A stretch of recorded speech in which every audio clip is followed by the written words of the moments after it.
Hi! Hello mga kalasa! Welcome sa Lasang Pilipina.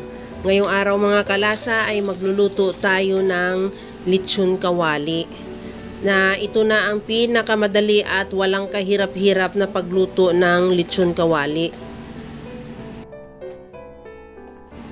Mayroon ako dito 1 kilong pork liempo. Lagyan ko lang ng asin at maglagay din ako ng suka. I-marinate ko yan ng at least 1 hour or mas maganda pag overnight. Kaya overnight ko yan siya minarinate. Habang ginagawa ko yan mga kalasa, kung bago ka pa lang sa aking channel, welcome. At huwag kalimutan mag-subscribe at i-click ang bell button para sa mga notification. At kung dati ka pa, welcome back at i-follow mo na rin ako sa aking Facebook page Lasang Pilipina. After overnight, ito na yung ating pork liempo.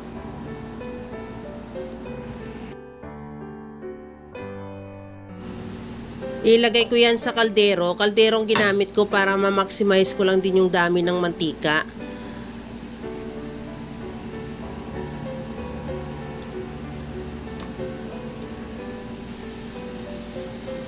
Ilagay ko na rin yung mantika. Used oil lang din yung gamit ko kasi sayang din naman yung mantika.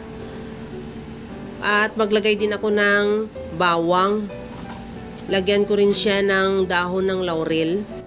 At lutuin ko siya sa low medium heat ng 45 minutes. After 20 minutes, baliktarin ko siya.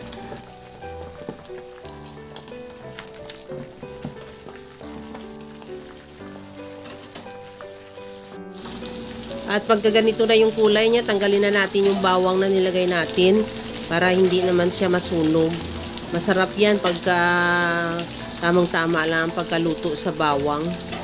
At after 45 minutes, talagang luto na yung ating pork liempo. Tanggalin lang natin yan at ilagay lang din sa strainer para makatulo yung excess na mantika. Ang ganda ng pagkaluto natin, tamang-tama lang yung pagka-crispy niya at pagka-brown. Kaya ready to serve na yan mga kalasa. Ilagay na natin yan sa ating chopping board at hihiwain na rin at ready to serve na. Kaya mga kalasa, kung nagustuhan mo yung ating video, please like na lang at paki-share na rin sa inyong mga friends. At kung bago ka pa lang sa aking channel, subscribe na at i-click mo na rin ang bell button para sa mga notification. Kaya mga kalasa, alam ko kayang-kaya mo rin itong gawin dahil sa sobrang simple at napakadali niyang lutuin. Kagaya lang lagi sa sinasabi ko na wala namang hindi marunong magluto basta sa simpleng paraan lang. Ito mga kalasa, tingnan nyo, napaka-juicy ng loob at crispy-crispy naman din yung labas, yung balat niya. Kaya mga kalasa, hanggang sa muli. Thank you for watching. Bye-bye! Grabe.